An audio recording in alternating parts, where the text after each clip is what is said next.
Welcome back to the Sports News Analysis YouTube page, where I'm continuing my Week 16 previews and predictions in the NFL. So be sure to subscribe to my page to get all of my previews and all my daily sports talk videos delivered directly to your inbox.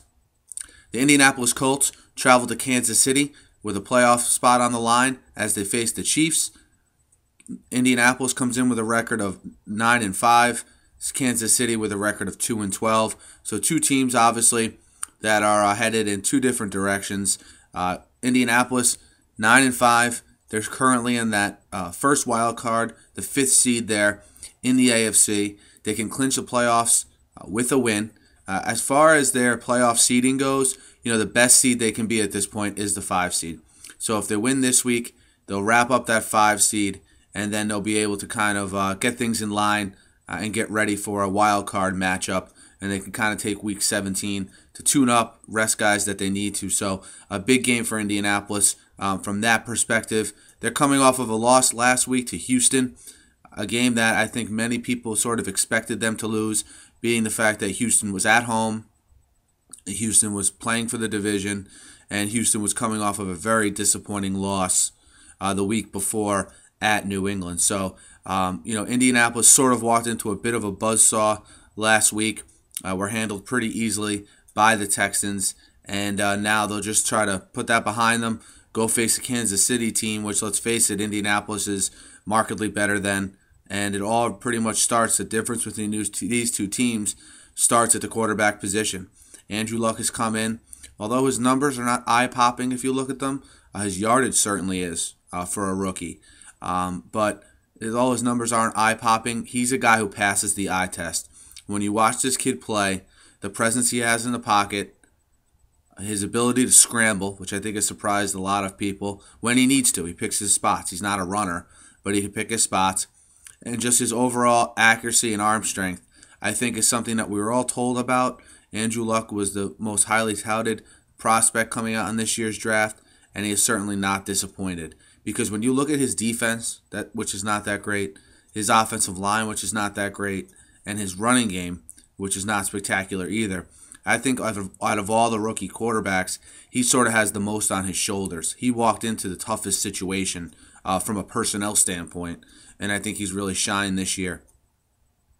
And also you take into consideration what they've gone through with their head coach battling leukemia, and it's pretty remarkable what the Colts have done, and they can put a nice bow on their regular season by winning on Sunday at Kansas City and wrapping up that wild card spot.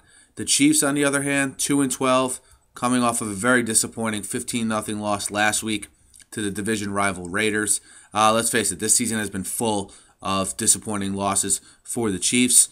They're 1-6 at home, 1-6 on the road. So, if anything, I guess they're pretty consistent.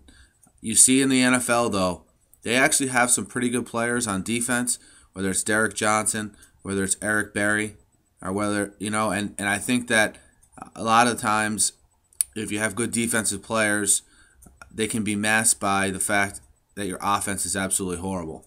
And I think that's what's happening with the Chiefs this year.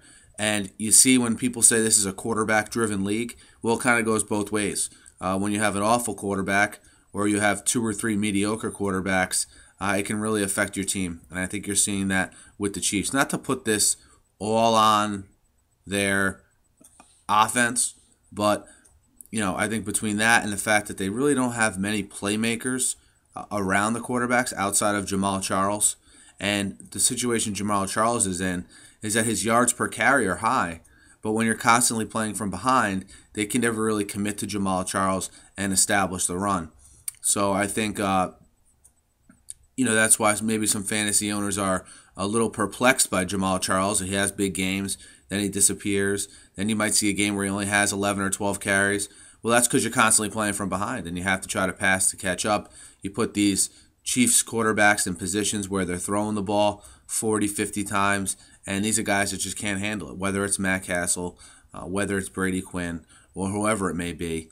They're obviously going to go outside the organization this offseason and get another quarterback, whether it's through the draft, which they're probably going to have a top 2 or 3 pick in that draft, whether it's through the draft or through free agency.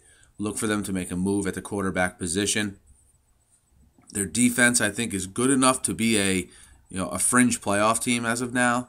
Okay, and maybe get one or two other skill position players heading into next year. I think that's where the focus will be for the front office. I'm assuming they'll bring back Cornell and Pioli, given all that's happened here late in the season with the Jovan Belcher shooting incident. I don't know if now is a good time to sort of shake up the whole organization. I think one thing these two guys have done well this year is kind of guide this organization through that tragedy. So maybe you bring back Cornell, Pioli for one more year. If it doesn't work, I think you got to blow up the whole thing, personally. I think you'll see the Hunts kind of blow up everything. But, that remains to be seen. But for this week, it's all about the Colts playing for that first wild card spot in the AFC and going to the playoffs behind their young quarterback, Andrew Luck, and a resurgent Reggie Wayne, who's also having a great season. I look for Indianapolis to cover the 6.5. So I like Indianapolis minus 6.5 on the road against Kansas City to clinch a playoff berth, to go from 2-14 last year to playoffs this year. So Indianapolis minus 6.5. Be sure to check out my other previews here on my YouTube page. And as always, thanks, guys.